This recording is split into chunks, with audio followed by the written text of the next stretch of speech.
किस तरह से इसमें लटके हुए छज्जों में हिंदू कलाकृति को अंजाम दिया गया है। और ये जो आपको आर्ज दिख रहा है ये मुस्लिम कलाकृति का एक नमूना है। और इसके खम्भों पर इतनी बारीकी से फूल पत्तियों को तराशा गया है। हमारे पीछे जो खूबसूरत पैलेस दिख रहा है ये बीरबल का पैलेस है। और ये जो पूरा एरिया आप देख रहे हैं दरअसल ये मुगल आर्मी का अस्तबल था।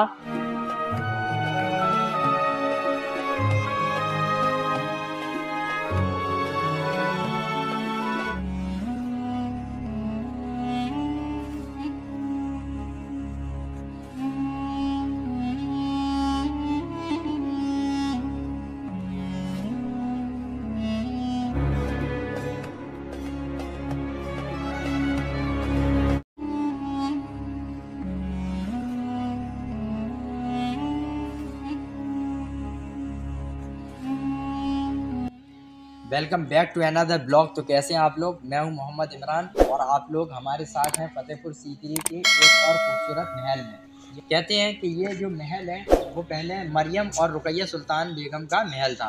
तो आइए इस महल को हम आपको दिखाते हैं कि महल किस तरह से बना हुआ है। और इस महल को भी बादशाह अकबर ने कितनी अद्भुत और अच्छी कलाकारी के साथ इसको डिजाइन करके बनवाया था। इसको आप देख रहे हैं, इसके सामने कॉर्नर पर किस तरह से लटके हुए छज्जे बने हैं और उन छज्जों के नीचे किस तरह से गुंबदीय कलाकारी को अंजाम दिया गया है। और ये पूरा रेड सैंडस्टोन से बनाया गया है।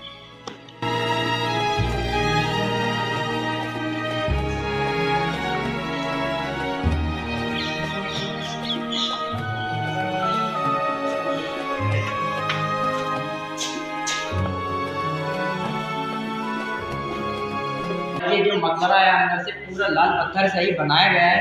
और इसकी जो कलाकारी दिख रही है आपको गुंबद में, ये क्रिश्चियन कलाकारी है। बादशाह अकबर की एक क्रिश्चियन बीवी थी जिनका नाम था मरियम, जो कि गोवा की रहने वाली थी। कहते हैं कि ये पहले महल उन्हीं का था, ये पहले महल उन्हीं का था, वही इसमें रहा करती थी। उनके बाद में हो सकता है बादशाह अकबर ने बीरबल को दे दिया। ये पूरी क्रिश्चियन डिजाइन है। और इसमें आपको कैमरे में शायद दिख नहीं रहा होगा, ये जो एरिया है बिल्कुल खाली, इसमें तस्वीरें बनी है जो कि अभी धुंधली दिख रही हैं, लेकिन किसी वक्त में ये तस्वीरें बिल्कुल सही थी, क्योंकि 450 साल लगभग हो गए इस महल को बनाए हुए।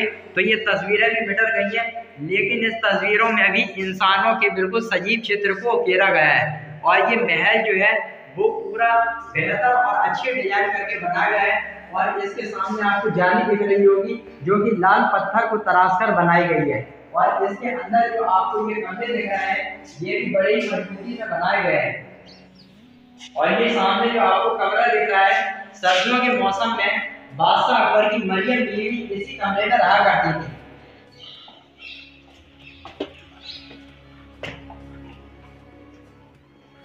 और अब हम इस पैलेस के बाहर आ गए हैं। ये जो सामने आपको एरिया दिख रहा है ये जोधाबाई का किचन था, जिसमें उनके लिए भोजन तैयार होता था, क्योंकि वो शाकाहारी थी।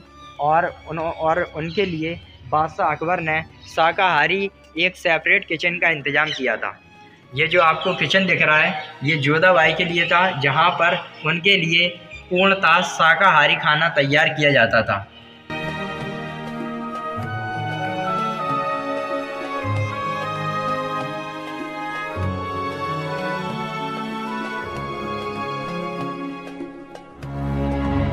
तो दोस्तों हमारे पीछे जो आपको एरिया दिख रहा है ये दरअसल जोधाबाई के लिए बादशाह अकबर ने किचन बनवाया था, क्योंकि उनकी कुछ शर्तों के अनुसार ये भी एक शर्त थी कि उनके लिए एक प्योर वेजिटेरियन किचन बनवाया जाए। जहाँ दोस्तों इसी के अंदर जोधाबाई के लिए शाकाहारी खाना बनवाया जाता था। जिस तरह से हिंदी कल्चर में 56 भोग होते हैं उसी तरह से ये 56 झुमके बनाए गए दीवार पर।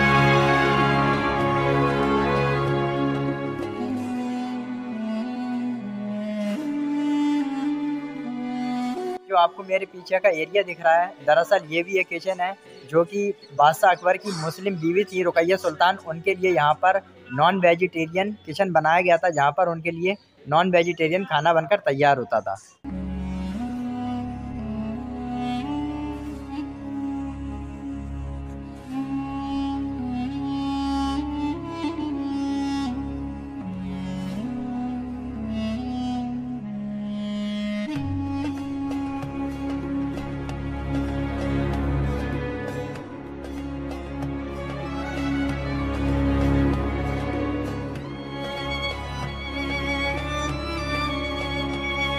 तो गाइस फाइनली हम पहुंच चुके हैं बीरबल के रियल महल में।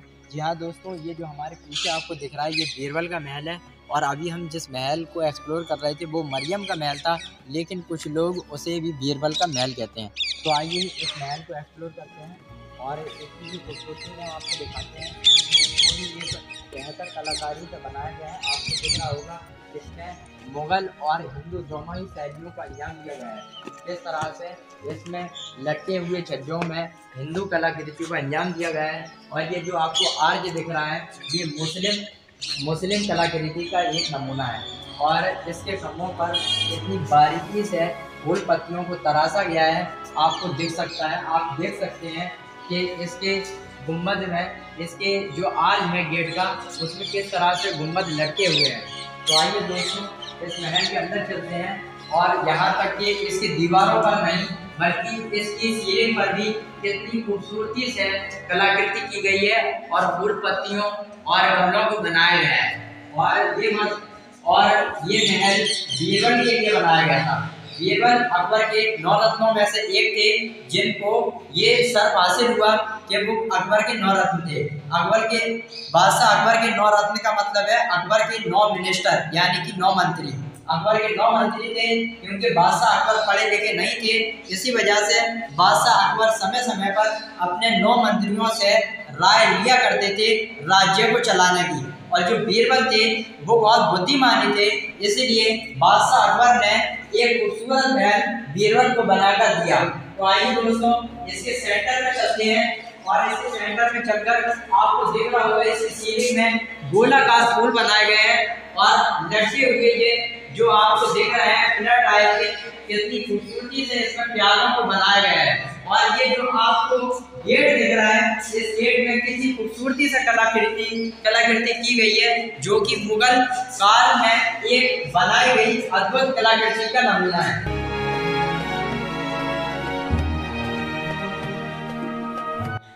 और जो हमारे सामने आपको जो सामने एरिया दिख रहा है, ये मुगल काल में घोड़ों को रखने का एरिया होता था जिसे अस्तबल कहते हैं। ये जो आपको पूरा एरिया दिख रहा है ये घोड़ों के बांधने का अस्तबल है, जहाँ पर बादशाह अकबर के सैनिकों के घोड़े बांधे जाते थे। और इसी पूरे एरिया में बादशाह अकबर की सैनिक के घोड़े रहते थे।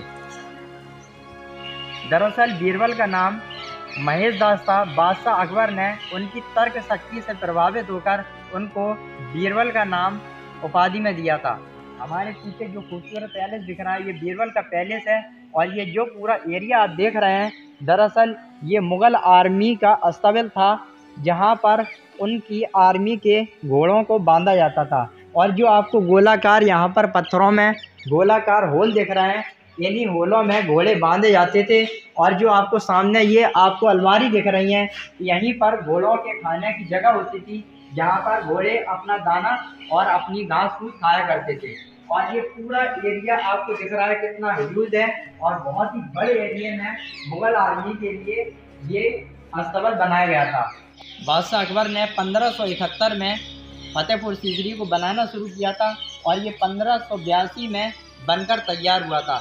और 1586 तक बादशाह अकबर ने यहाँ पर रूल किया और पूरे 16 साल तक फतेहपुर सीकरी हिंदुस्तान की राजधानी रही। लेकिन पानी की कमी के कारण बादशाह अकबर ने इसे छोड़ दिया और वापस जाकर आगरा में शिफ्ट हो गए। तो इसी के साथ में हमारा ये ब्लॉग भी कंप्लीट होता है।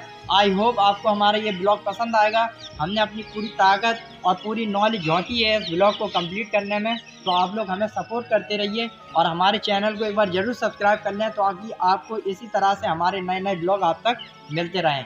तो आप लोग हमें सपोर्ट करें और हमारे चैनल को सब्सक्राइब कर लें, हमारे ब्लॉग को शेयर करना ना भूलें और हमारी वीडियो को ज़्यादा से ज़्यादा शेयर करें। तो मिलते हैं नेक्स्ट ब्लॉग में। जय हिंद।